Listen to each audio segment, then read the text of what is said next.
पहले तो हम भारतीय जनता पार्टी की तरफ से प्रेस ब्रीफिंग से पहले जो कल एक दुर्घटना घटी है जिसमें हमारे general Bipin Rawat ji air crash में उनकी धर्मपत्नी जी, कुछ ऑफिसर्स और कुछ जवान जो जिनकी मृत्यु हुई है, हम बड़े दुख से ये कहते हैं कि पूरे देश को इसका नुकसान हुआ है और हम भगवान से प्रार्थना करते हैं कि उनकी आत्मा को शांति मिले। तो दूसरा इशू जो एक आपके संज्ञान में रखना है कि जैसा आप जानते हैं कि नवंबर में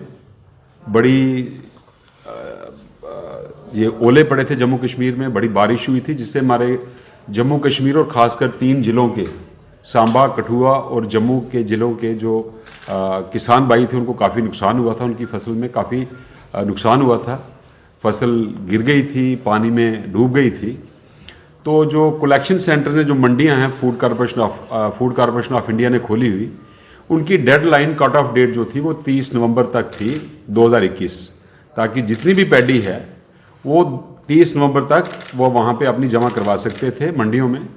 लेकिन जैसा आप जानते हैं कि पानी में फसल डूबी थी, उसको काटना था, काटने से पहले उसको सुखाना था, और जो काटी हुई फील्ड में पड़ी थी वो भी गीली हुई थी। वो 30 नवंबर तक उनका काम पूरा नहीं हुआ। इसलिए हमारे भारतीय जनता पार्टी के यूटी के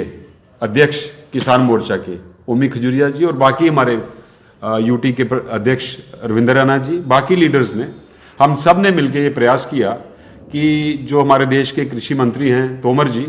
और जो पीएमओ में हमारे मंत्री हैं डॉक्टर जितेंद्र सिंह जी और लेफ्टिनेंट गवर्नर साहब को हमने रिक्वेस्ट की कि इसकी जो अवधि है बढ़ाई जाए।